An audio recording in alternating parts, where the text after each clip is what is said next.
All right, good morning, everyone. Welcome to the Southborough Board of Health meeting. I'm calling the meeting to order on March 11th, 2025 at 11:01 a.m. All board members are present. Good morning, everyone. Good morning. Morning. Our first order of business is public comment. So if you're in the public and have a public comment, feel free to raise your hand. Okay, next is meeting minutes from February 11th. I had one small change under Greater Boroughs funding options. It should be Isabella Caruso will submit the request for additional AEDs, not Miss Castle. Okay. Okay. That was the only change I had. Did anybody else have any other changes? Nope, Oh. didn't catch that. Yeah. That's okay. So I'll move that we accept the February 11th, 2025 minutes as amended this morning. Second and vote aye. Zuluk, aye. And Malinowski's aye. Thank you, Barbara. All right. Next is 2 East Main Street project, Peter Bemis. So I'm going to bring Peter over in a second. But this is the parcel on East Main Street that's essentially across the street from Morrow's. And it's the kind of that dirt pile that's been there for a really long time. So I had a preliminary meeting with Peter on Friday with Dennis and Chris to talk about some potential requests that Peter may be coming forward to the Board of Health for related to septic systems. So currently there already is a variance from a prior proposal that Peter had brought forward, I think in 2018, and Peter will keep me honest once he comes over. But that variance that he has is not going to be sufficient for what he's actually looking to do. So this conversation this morning is to kind of get everybody up to speed on what he had proposed before, what the changes are, and what he's coming to the Board of Health on. And as you're listening to what Peter's explaining to us, if you can think about if you'd rather have our next meeting with him be in person, so you can actually look at the plans. He can share screen here, but if you actually want to be in person to kind of go through the next one. The other thing is I did have him stake his current proposal for a septic system that has the variance already on that property. And then he also staked where the additional room would be on that property as well. So you can go out to the site. I did go out this morning, so we can talk more about that. But I just wanted to kind of tee it up that we're not voting today, but kind of think about how you would want to do next steps. Barbara, do you mind bringing Peter over, please? And if you can give him ability to screen share so he can share the plans.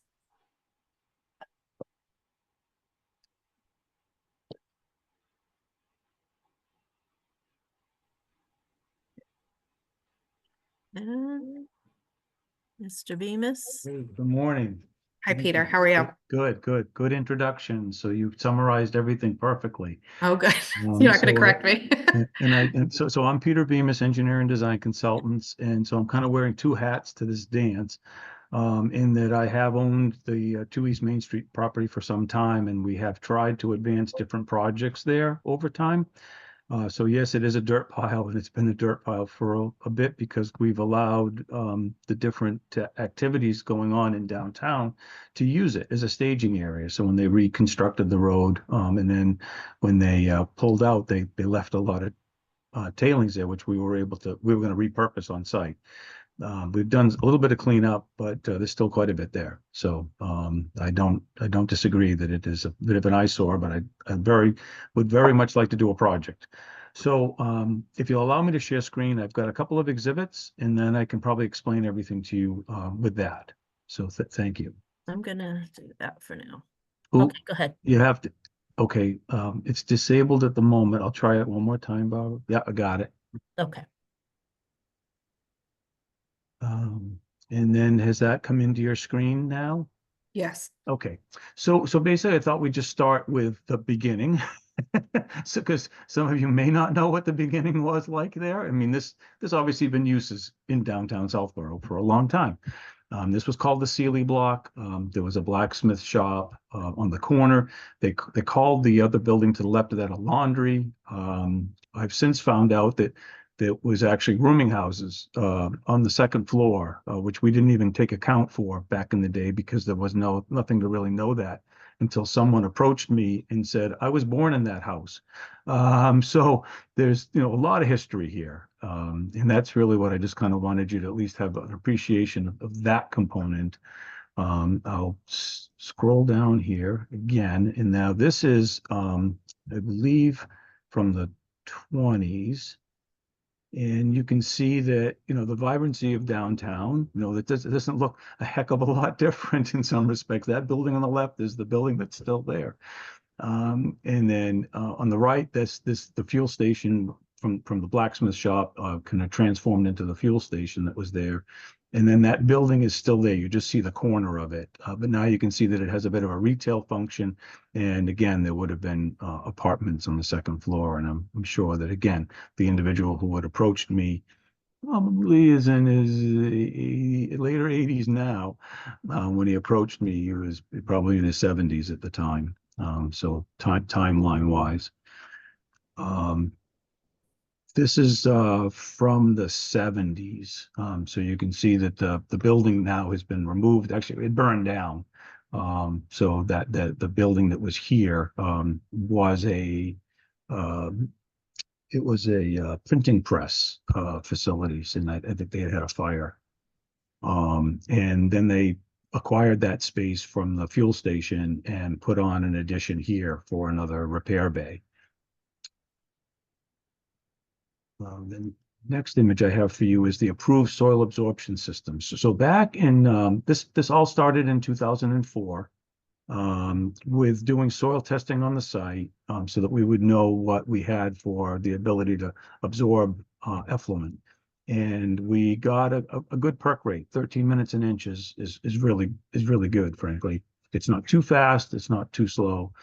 And the leaching area that we had designed for that, we got approval again in 2018 as part of a revisit on this using Presby technology. So we established a flow initially with the board back in 2004, and then redesigned it, if you will, in 2018 to put in this type of system. And the square footage of that and the area of that's available there, we have about 750 gallons per day in the leaching area component of design, but the approval of the board back in 2004 was for 725. And that's what I'm looking to try to revisit with the board, is that flow component. When we initially started this project, we didn't even have the ability to do a lot downtown. What we tried to do was go forward with we were calling it a mixed use even back then, by using a definition in the bylaw for, because retail use was allowed, to do a hotel motel, because that used to be a definition in the zoning bylaw. So our upper levels were going to be what we were calling extended stay.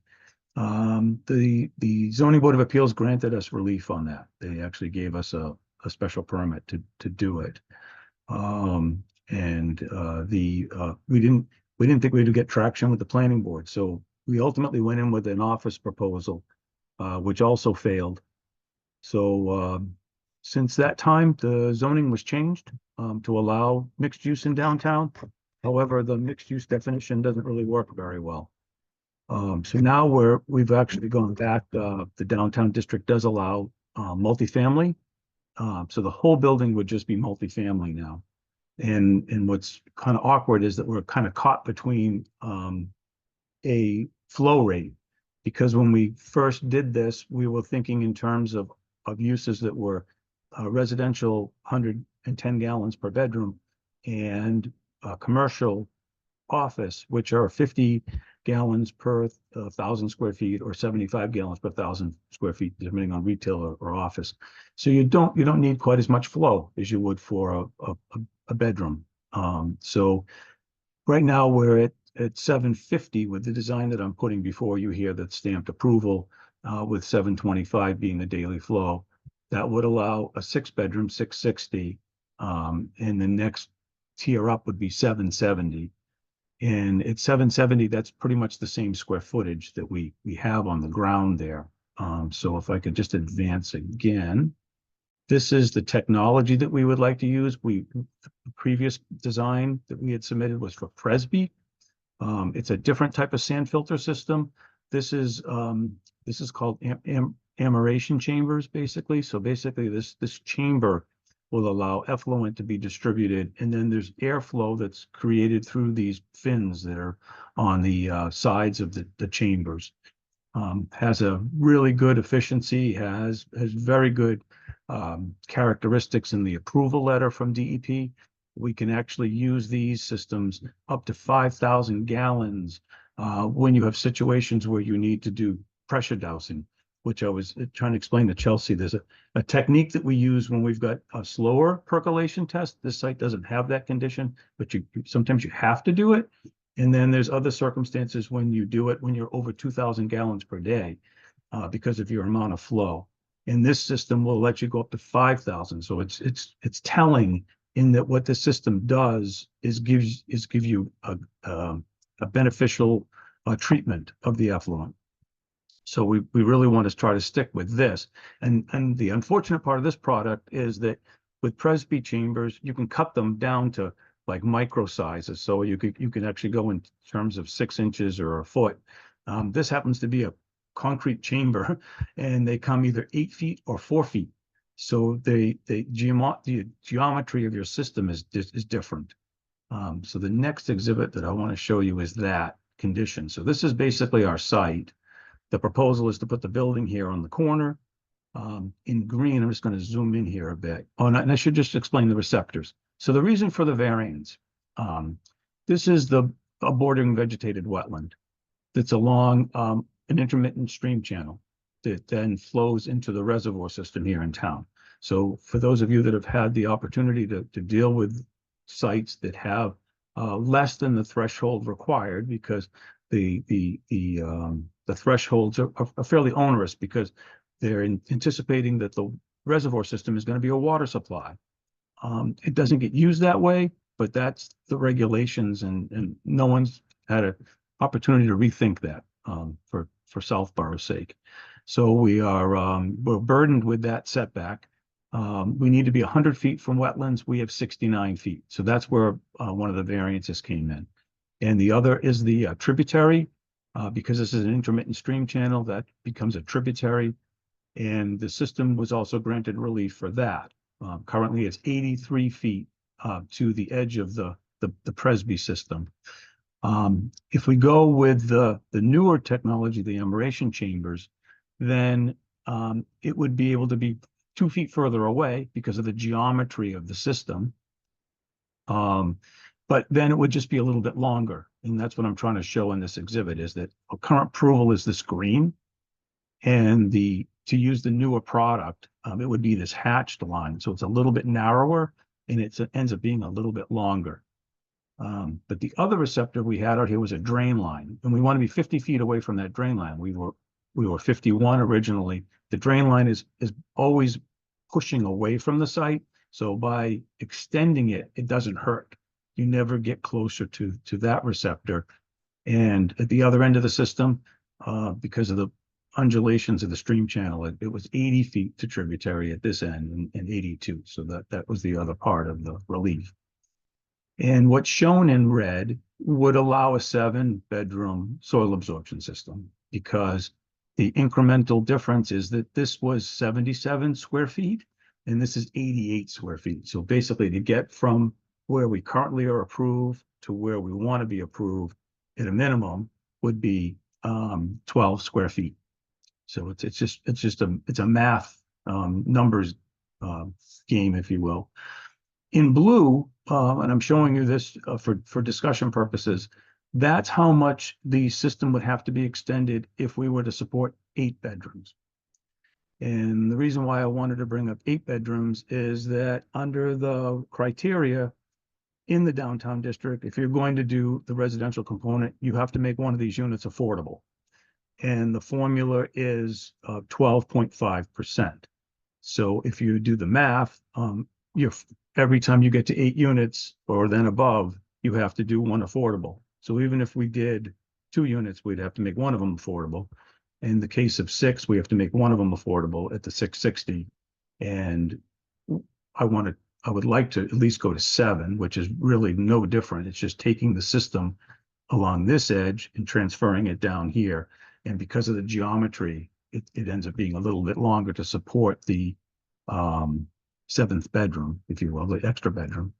But if we go to 8, which would make the numbers work a little bit better, it's just that much longer. So it's not really that impactful from my perspective. And just to show you what this looks like in the field, these are the pictures that I took. So basically the pink flagged stake, there's another set that's down here inside the brush. That's the system limit. So no matter what, that's what the system is going to look like. And then this incremental difference right here to get to the blue stake is the increase if you would allow it to go to 8 bedrooms. So as Chelsea said, today was really just to get this on the table, to have a discussion about it. When we were doing the mixed use, the numbers or the value of how much effluent it wasn't as critical. It is now because we're down to bedrooms versus retail use, which is 50 gallons per 1,000 square feet. It was a 3,000 square foot building on the first floor. So it would only be 150 gallons per day. You don't need a lot because it's anticipating that most people are coming in, going out, and there's not a lot of activity. It's when you have restaurants and things like that that you end up with potentially more flow in trying to address that. The last piece of information I would give you is that when we looked at this back in 2004, we looked at all of the different uses historically for this site. So if we went back to the blacksmith shop and the laundry, and at that time we didn't even factor in apartments, but we know that there were apartments there now from just the information that's now available from talking to people. No, it's easily 1,000 gallons per day, if not more, that's been out there over a period of time. When the printing press company was there still was an activity on the second floor, and we weren't even, counting that. And that was at 900 gallons per day. So again, over 1,000 gallons per day. When there was the service station there, even if you take a 3-bay service station, a 3 repair bays and the fuel station, plus they sold automobiles and propane there. We had 800 plus gallons per day. And then when we backed into it, we were at 725. We were doing office retail on the first floor and 4 apartments. That's how we got to 725. We just backed into it. And as Dennis said to me when I met with him, you should have just got all the flow you could have gotten back then, and I didn't, because I was trying to do the right thing. It's never been about just maximizing here. It's always been about trying to do the right thing. So that's what I would just leave you with now and stop talking, is just to say that thank you for your time. I would like to see if we can get this balloon in the air again, to talk about this. I see the 770 gallons is really no different than what's already approved at 750, I think, in round numbers. So we're talking about 20 more gallons in the leaching area at a minimum. And then if you were to consider 8, then the formula works out better for the affordable, but and at least we're going in the right direction. So thank you very much for your time. I'll stop the share, and if we need to go back to an exhibit, we can. Thanks, Peter. Appreciate And just to clarify, these are all 1-bedroom. Yeah, Right. that's we just because to try to do 2, it just doesn't Yeah. work. And we're trying to introduce something a little different in downtown. I mean, clearly, from the town's perspective, I mean, if you think about it from kids, I mean, I see this as being more, younger or older people, not necessarily raising their family. in one of these units. So I think it won't be impactful to the town. You know, as far, and it would diversify the housing a little bit, because I don't think there's a lot of this out there. Right. Unless you go out to Route 9, you know, you can get a studio apartment, I know, over there. But I just think this will give everyone a little bit of a different opportunity. And can you describe what each floor would look like in those three options? So 6 units, 7 units, 8 units, and like Yeah. how many floors you're talking about? Right. So right now, we've got it before the planning board is 6 units. And there's there's 2 units on each floor, and they're about 1,200 square feet. So they're a little probably bigger than I'd like to necessarily have there, but to try to do 4 units on a floor doesn't work. That's the one thing that we've concluded, is that they're just too small. The bedroom ends up being about 9 to 10 feet wide, and no one's they'll pay you something for that, but not a lot, is the conclusion that we have on this, is marketability. So to go into the different numbers, if it was 7, then I would anticipate potentially, you know, trying to do 3, and maybe 1. And because what I'm also trying to do is I never really wanted a 3-story building here. I'm kind of forced into a 3-story building. We've been trying to do a 2.5, so that half story was in the upper level. The zoning right now was set to be 50%. So if you did the first floor and then you did the second floor and you mimic the first floor, you could do that. That's the way the zoning bylaw is now. But to try to fit 4 units on that floor doesn't work. But the moment you go above that, it goes to 40%. At 3 stories, there was really nothing about a 2.5. But no matter what, because the fraction is smaller, it's always going to be a smaller number. So it's never going to work the way the definition is now on mixed use. So if we go back to just doing a residential multifamily dwelling, then it gives us a little bit more flexibility. So I'm anticipating, you know, 3 probably on the first, second floor, or it's you know, some factor there. If it's 8, then, you know, we'd probably be talking about 3, and 2. Okay. That's a given. If it's 7, I just don't know what it's going to look like at all, because Okay. we haven't put a lot of effort into it. But Okay. it works out pretty good at 3, because we're at 3,000 square feet is about our footprint, and you're going to have some common space, but trying to keep it at around 7 something to 800, maybe 900 square feet for the apartment is pretty good size. So that's where I'm at. All right. And I'm gonna assume, Questions from the board? Go ahead, Secretary. sorry, so I was gonna say, so each unit, maximum 2 occupants, is that correct? Yeah, in that's terms that's how I would see it. I mean, I'm sure someone could rate, you know, they if they had a child, they could certainly do that, but there's not another bedroom in this. So Okay. Any specific questions about what Peter described for the board at this time? I think one thing that I'm not clear on yet, and I need to get clarification on this, is there's currently a variance from the Board of Health from years ago. If we were to move forward with granting either the 770 or the 880 for what Peter's asking, that would tie into the 7-bedroom or the 8-bedroom. I'm not sure if we if we grant a brand new variance, or if we do a variance on top of this variance. So I just need to get some clarification on how we would do that, if that's the path that we go down. I just want to make sure that, like, administratively, that we're doing the appropriate steps on that. I just don't think we've had this come up before, at least Right. on my tenure on the board. yeah, from my perspective, what I would anticipate is that the relief that we got, that was the geometry side of it, that doesn't change, because if anything, I'm actually making it better. Okay. We're going to be further away from the receptors. Yeah. So I wasn't going to touch those, and that Okay. was really the from my perspective, that was the bigger issue. The flow, I think it's pretty easy to prove that we actually had a history of higher rates of flow at this site.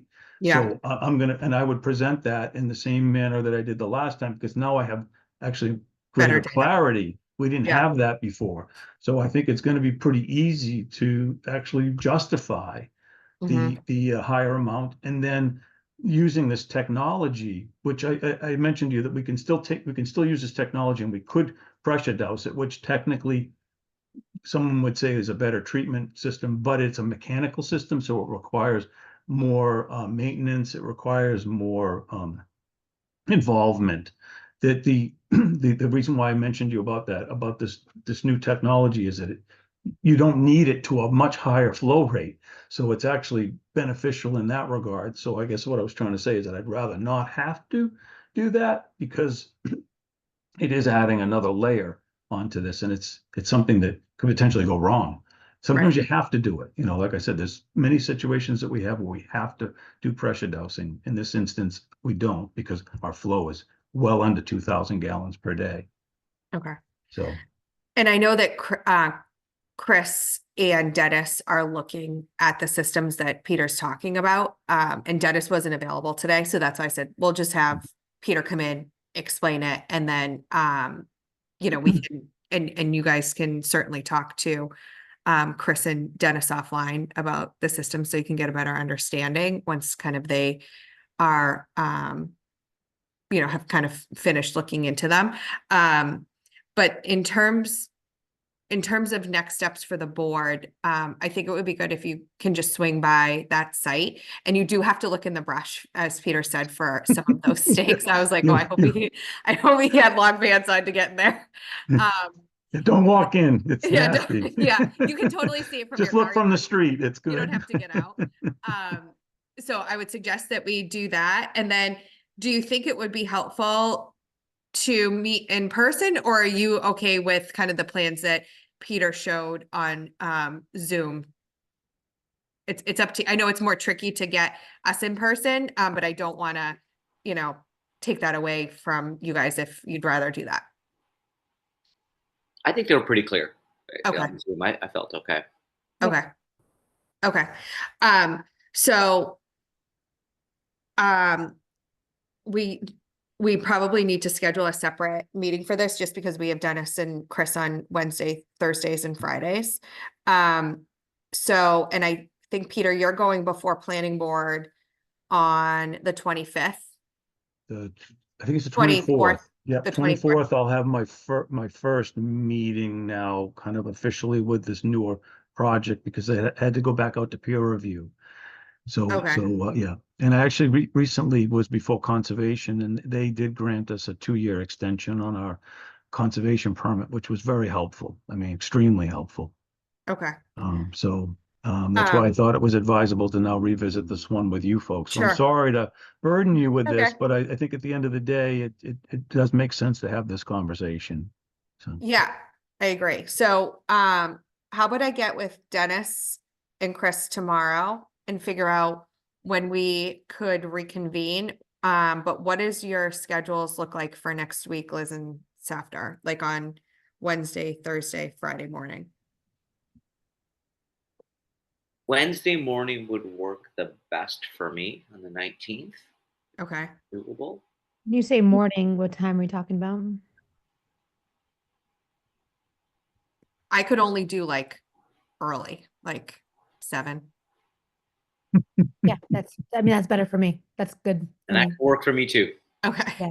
So, All right. So if I can get Dennis Mhm. and Chris for mhm, next Wednesday, the 19th. mhm. It doesn't mean if we're not ready to vote, we're not ready to vote, but at Mhm. least if we can get Dennis and Chris, like, to talk through some of the Yeah. pros and cons with what Peter's asking, I think that would be helpful. If we're ready to vote, fine. But at least, and Peter, I just don't want to rush a No, board health I don't decision. want you to either, and whatever we No. have to do, and I'm available anytime, because I'll just make my schedule available. Okay. So believe me, and if you feel like you need anything else out at the site, don't hesitate. I want to make this easy for everybody involved. So thank Okay. you. Thank you All very right. much for this opportunity. I greatly no appreciate problem. it. And Barbara, I'm happy to do the Zoom part Okay, next week if that is better. whatever. I'm okay. Okay. I might not be awake, but I'm okay. Okay. But let me check with Dennis. Chris, does that work for you for 7 on Wednesday, the 19th? That works for me. Okay. I think you guys are usually early risers. Okay. All right. So Peter, we'll keep you posted. Great. I think for Thank you. now, thank you for staking Yep. out the site. Thanks for the information. And we'll get something posted for next Wednesday. Great. All right. All Take right. care. Thank you so Have a much. great day. Yep. Bye-bye. Thanks. Bye. Okay. Next is the Massachusetts Municipal Association Kenneth Pickard Innovations Award. So this is what I forgot to put in the agenda last week. So Taylor applied for this award in the fall, and the town of Southborough won. So that's very Amazing. exciting. So Taylor and I went to MMA, which is Massachusetts Municipal Association meeting in Boston, and received the award. So it will be in the health office, and it's really for the boroughs and kind of how we've used the PHE grant funding in order to up our game with the health departments in the 4 towns. And so it was cool. They didn't say too much about it. Like when they announced it in the meeting, it was kind of just like, it was a whole bunch of awards and we were just listed. So kudos to Taylor and all of the borough's employees who have made that grant so successful in our 4 towns. So I just wanted to let you guys know. All right, Body Works regulations. So Chris is currently looking at the Body Works regulations. He actually had Body Works regulations in Natick. So if you remember, this is an area where the state is not regulated, and a lot of some towns are kind of developing their own. So Taylor and I had gone through and done, a couple of iterations of this, and then sent it off to council. And there's a few pieces that we're hoping Chris can help kind of nail down for us. One being the quarries, and the second one being how we enforce any current establishments that are Body Works that we did not have go through this process from the get-go. So the goal is to have a hearing for this in April if we have good solutions to those 2 open issues. And Chris, I don't know if you are ready to talk about any of that today or not. No, yeah, those are definitely the 2 big things. And I'm kind of looking at how other towns handle that, because I think those are very important pieces as to, how these can be implemented. Okay. And you guys have the most recent version of that. So assuming that you're okay and Chris can come up with a good resolution, I'd like to do the hearing at our next Board of Health meeting, which I think is April 8th. So we would have to post the hearing by the 25th. Are you guys okay with that? Okay. All right. So Chris, just keep me posted. And then Barbara, I'll let you know if we need to advertise Got it. by next week. I mean, we will need to advertise for the hearing. I just meant like if we're going to be ready for the 8th. Okay, that's fine. All right. Thank you. Town meeting is April 7th. So our budget is in, as well as our increase to our revolving account. So that's really all we have. So I'm not anticipating having to speak unless there's a question on our budget or why we increased our revolving account. Bird flu update. Chris, do you want to give an update on that? Yeah, so we put an agenda item on our agenda just kind of touch base on avian flu, because it's been a big topic lately. We've received a number of inquiries from just concerned residents over the avian flu situation. So I just wanted to give an update to the board that we're following all kind of protocols that are recommended by the state, Mass DPH, as well as the CDC. The current guidance right now is risk to public health remains low. There's no human-to-human transmission of avian flu. Those most at risk are people that handle livestock or poultry, on a regular basis. So right now, the guidance to residents is the best thing to do is just avoid, wild birds right now. Just generally a good rule of thumb to avoid all wildlife, but particularly waterfowl, geese, ducks. Just sort of avoiding those, wildlife. The state asks residents if they note 5 or more wild birds dead in the same place. They do want it reported to Mass Wildlife. And then, in a similar vein, anyone with backyard poultry like chickens or ducks, any dead individuals of those species that are reported, they ask you to report those to Mass Department of Agricultural Resources, just so they can kind of monitor the situation.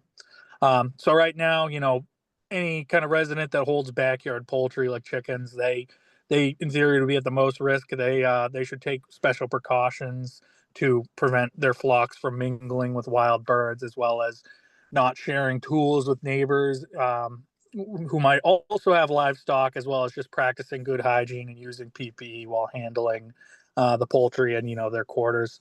So I just wanted to kind of advise the board on that, just because the questions have been coming up, and we're totally happy to chat with anyone that has concerns.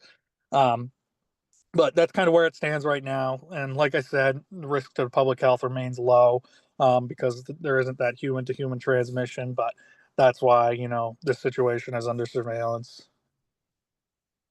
Great. Thanks, Chris. Any questions for Chris on that? All right, meeting schedule.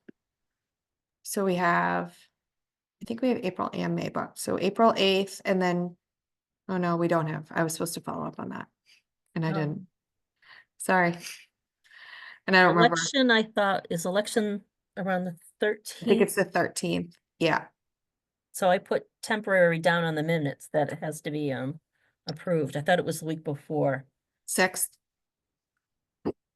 Does that work? for Is that everyone? good for everybody? It's after you're on mute. Yeah, I have it down on the 6th as well. All right. April, Great. no, May 6th. May. I don't have it down. What time? Oh, I think most of them have been at 11. 11 on the 6th. That's fine. Is that good? Yep. It's after? Yep. Okay, cool. Are we gonna go to June? Sure. You want to do the 10th? Yeah, but could we do 12? Sure. That'll work for me as well. Okay, Great. great. Cool. Thank you. And then we'll do a meeting the 19th, March 19th for that 2 weeks May. All right. That's 7 a.m. Right? 7, yeah. I just need to double check with Dennis, but you can put it in your calendar. I'll let you know if we. I If might that, run there. And we're gonna virtually. We're gonna go to site visit. Sorry, I was confused about that. oh, sorry. So no, you can just go to the site on your own. Okay. I mean, it's obvious, like you can tell. Okay. That's just a virtual meeting. But yeah, if you guys, I mean, unless you guys want to meet in person. No, we don't have to. I was confused. So Okay, I wanted to sorry. clarify I didn't mean whether to I would be in person at 7 a.m. or not. Okay, yeah. So no, I was gonna do Zoom for the 7. That's fine. Okay. Okay, public comment. All right, I don't see any. So I'll move that we adjourn at 11:40. I think Safdar's frozen. Oh, Oh, second, and I vote aye. Hmm. All right. Okay, I vote Malinowski, aye. All right, so that'll be a 2-0 vote, Barbara. okay. All right. Sorry. All right. Have a great day, everyone. Great, bye. Bye. Bye. Have a nice day. Thank you.